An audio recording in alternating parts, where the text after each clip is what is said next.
பெராண்டா race banking மற்றும் government தேர்வுகளுக்கான online மற்றும் ஆஃப்லைன் பயிற்சி.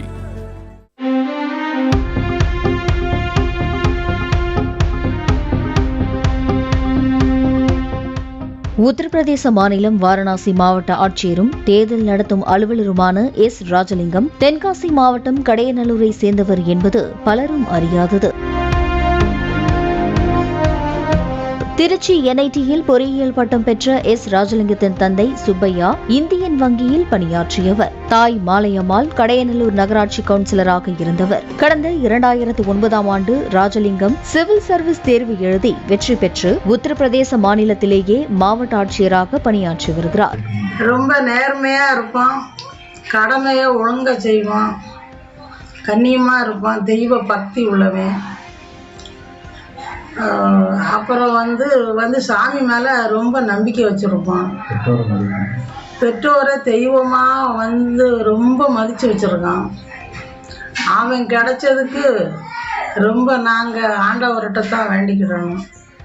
அவன் ஒரு வர பிரதாசம். சேர்ந்த என் பேர் சுப்பையா. நான் இந்தியன் வங்கியில் பணி செய்து ஓய்வு பெற்றவன். என்னுடைய மனைவி பேர் எஸ். மாலையம்மாள். நகராட்சி மன்றத்தில் வார்டு கவுன்சிலராக இருந்தவர்.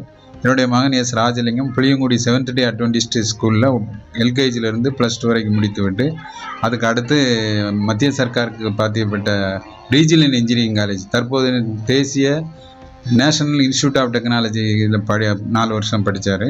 படித்து முடித்து அதுக்கப்புறம் UPSC அப்பியர் ஆகி 2006 IPS கிடைச்சது. IPSசில் கொஞ்ச நாள் வேலை பார்த்துட்டு இருந்து அதுக்கப்புறம் திரும்ப IAS 2009 கிடச்சி ஃபஸ்ட்டு உத்தரப்பிரதேச மாநிலத்தில் IPSம் உத்தரப்பிரதேசம் தான், IASம் உத்தரப்பிரதேசம் தான். அவரே அவளை கொஞ்சம் 1 வருஷம் கலெக்டராக இருந்தார். தற்போது ராஜலிங்கம் பிரதமர் மோடியின் தொகுதியான வாரணாசி மாவட்ட ஆட்சியராக உள்ளார். இதனால் வாரணாசி தொகுதியில் 3வது முறையாக போட்டியிடும் பிரதமர் மோடி வேட்புமனுவை ராஜலிங்கத்திடம் தாக்கல் செய்தார். இது தொடர்பான புகைப்படங்கள் தற்போது சமூக வலைதளங்களில் வைரலாகி வருகிறது. பெராண்டா ரேஸ் பேங்கிங் மற்றும் கவர்மெண்ட் தேர்வுகளுக்கான ஆன்லைன் மற்றும் ஆஃப்லைன் பயிற்சி.